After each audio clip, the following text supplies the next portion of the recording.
Assalamualaikum warahmatullahi wabarakatuh. Rekan-rekan mahasiswa semua, saya akan menjelaskan 3 topik tema besar dan juga 8 pertanyaan riset yang saya share di Vclass yang minggu ini harusnya kalian bahas di dalam kelompok. 3 tema itu adalah perbedaan politik dan ekonomi negara, ya. Kemudian ada mengenai foreign direct investment dan juga bagaimana regional economy integration. Saya mulai dari, pada intinya, apakah kemudian ya perbedaan politik dan ekonomi negara itu mendukung hubungan ekonomi ya, ekspor impor gitu. Jadi di dalam bisnis internasional atau misalnya teman-teman nggak cuma mau bahas ekspor impor gitu ya. Gimana kalau misalnya ngomongin FDI boleh, atau misalnya waralaba gitu boleh gitu. Keterkaitan pemilikan asing, investasi ya, tuh foreign direct investment, oke, boleh. Tapi kita harus membahas apa yang mendukung dan juga menghambat ya, bukan menghambar, mohon maaf saya salah ketik. Berarti ya diawali dengan di sini, gitu ya. Apa politik negaranya yang tujuan dan juga negara asal misalnya, atau negara A dan negara B. Bagaimana politiknya? Apa yang menjadi perbedaannya? Atau kondisi ekonomi sosialnya seperti apa? Sosial budayanya seperti apa? Itu harus dijabarkan dulu. Dan kemudian apakah kemudian perbedaan itu mendukung? Kalau mendukung, apa yang membuatnya menjadi mendukung? Apakah komoditasnya atau kesamaan atau perbedaan politiknya atau apa? Nah, ini akan lebih jelas kalau misalnya ada studi kasus terkait negara yang kalian pilih memiliki kerjasama ekonomi gitu ya. Dan juga itu juga dilanjutkan dari kelompok B, apa yang menghambat? Jangan-jangan perbedaan ini justru menghambat gitu ya, maka tidak mampu terjadi kerjasama gitu.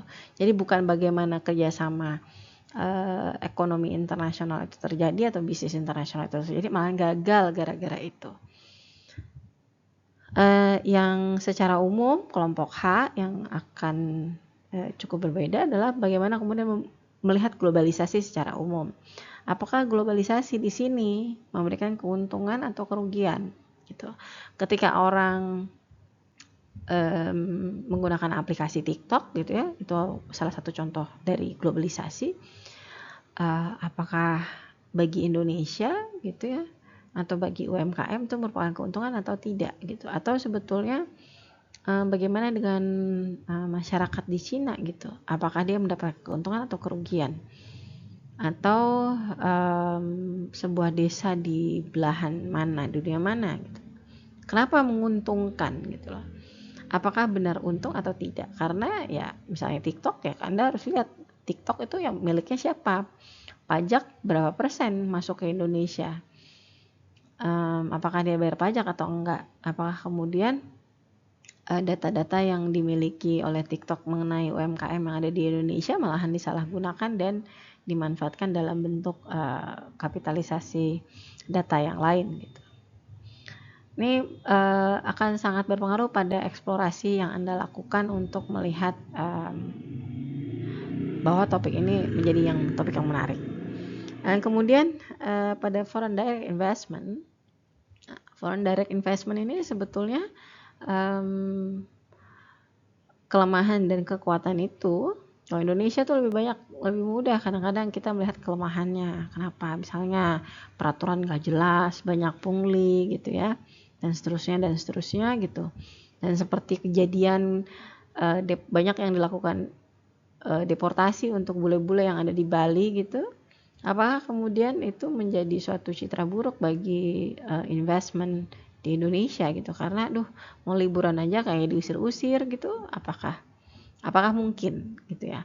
Dan kalaupun enggak, sekarang bagi Lampung saja, kenapa saya juga tulis di sini dapat juga bagi Lampung, karena bagi saya Lampung dari abad ke berapa, bahkan abad ke-8 mungkin ya, abad ke-7, atau yang lebih clear jelas ada catatannya adalah di abad 18 Lampung itu udah menjual komoditas ladanya dalam international trade, perdagangan internasional gitu. Jadi Lampung Black Pepper has international recognition gitu. Nah, tapi kenapa sampai sekarang belum ada pabrik yang memproduksi lada gitu ya? Atau di Lampung Utara tidak ada pabrik karet gitu.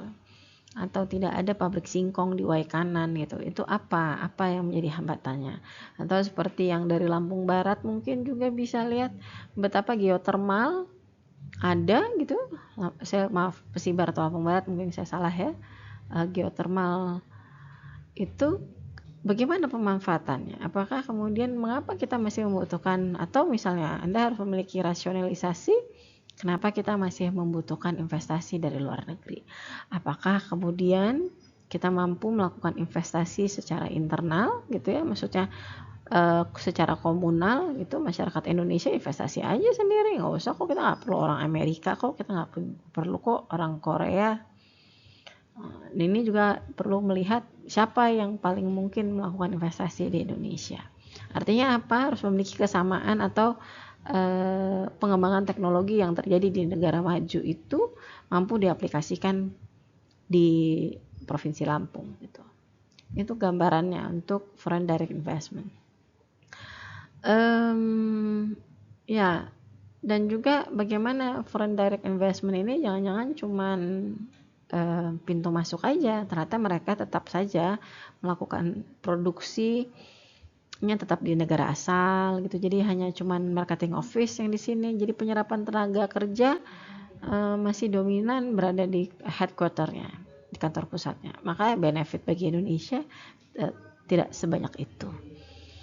Lebih lanjut, regional economic integration. Salah satu yang sukses ya tentu saja Uni Eropa.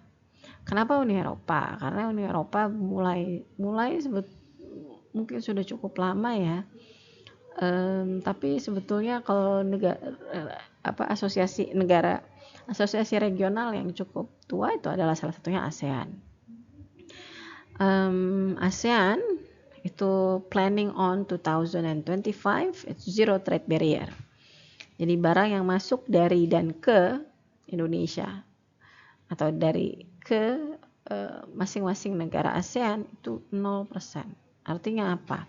Kita tidak ada lagi penambahan pajak pada barang.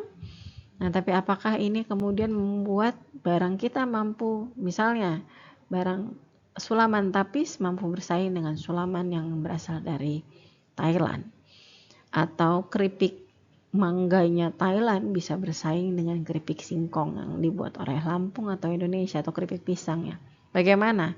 Ini apakah kemudian juga menjadi peluang gitu ya, insight information atau thoughts gitu ya, pemikiran dari Anda sekalian itu yang saya mau lihat, apakah Anda mampu mencari informasi yang cukup menggelitik sehingga berarti nanti kalau kita mau buka usaha in the future kita akan seperti ini. Nah, di satu sisi orang mau menjadi economic integration secara regional, tapi di sisi lain tetap ada yang mau keluar.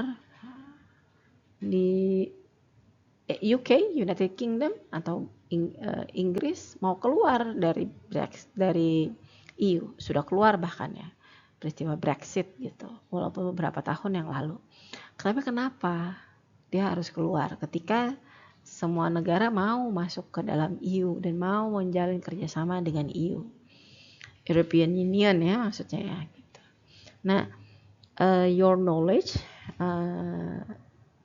temuan-temuan Anda juga, dan kemudian bagaimana Anda menyajikan menjadi informasi yang menarik, itu merupakan suatu kepentingan dalam penilaian ini.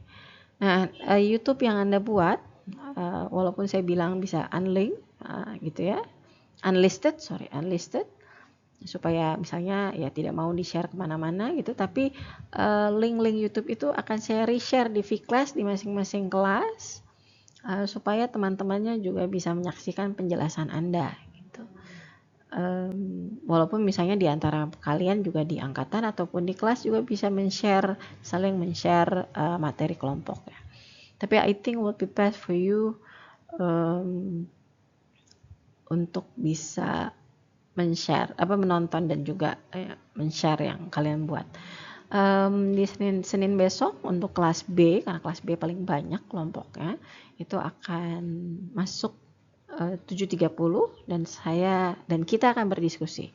Jika tidak ada pertanyaan dari peserta kelas, maka saya yang nanya semuanya tiap kelompok gitu ya. Dan mohon di kelas yang lain saya tolong diinformasikan jadwalnya sehingga kita bisa menyelesaikan diskusi lanjutan pada presentasi bahasan kelompok itu di minggu depan maksudnya. Nah, susunannya ya, halaman sampul sebetulnya tidak wajib, tapi seringkali tetap harus dibuat dan terisi supaya anda sekalian terbiasa. Tidak harus juga, tapi yang harus adalah pendahuluan dari konsep pembahasan dan kesimpulan serta daftar pustaka ya. Juga ketentuannya minimal setidaknya 2 buku dan 3 jurnal. Saya akan coba kasih feedback lagi terkait jawaban-jawaban yang anda berikan supaya anda tidak salah lagi menuliskan daftar pustakanya gitu ya. Pendahuluan itu dan teori itu udah 50% sebetulnya. Nah, ini yang membuat kenapa topik ini menjadi menarik gitu ya. Pendahuluan berisikan fakta-fakta. Nah, teori dan konsep ini pengertian-pengertian yang Anda dapatkan dari textbook gitu. Memang akan lebih baik saya akan memberikan feedback apapun hasil yang Anda lakukan. Jadi Anda juga bisa berdiskusi sama senior-seniornya. Apa ini maksud seperti ini? Ini kerangkanya kurang lebih mirip-mirip skripsi tapi ini mininya. Sangat ini. Pembahasan tetap harus mengacu pada teori yang Anda sampaikan. Ya. Nah, disimpulkan apa, RQ-nya apa, pertanyaannya apa di pendahuluan tadi. Kata-kata kunci yang saya minta muncul itu disimpulkan bagaimana kemudian gitu ya, bukan mengulang teori atau mengulang konsep, tapi bagaimana diskusi berdasarkan studi kasus yang Anda temukan. Saya pikir cukup sekian. Terima kasih. Jika ada pertanyaan bisa dikirimkan ke saya melalui baik email ataupun pesan di vClass. Bisa juga kita diskusikan pada minggu depan. Terima kasih. Wassalamualaikum warahmatullahi wabarakatuh.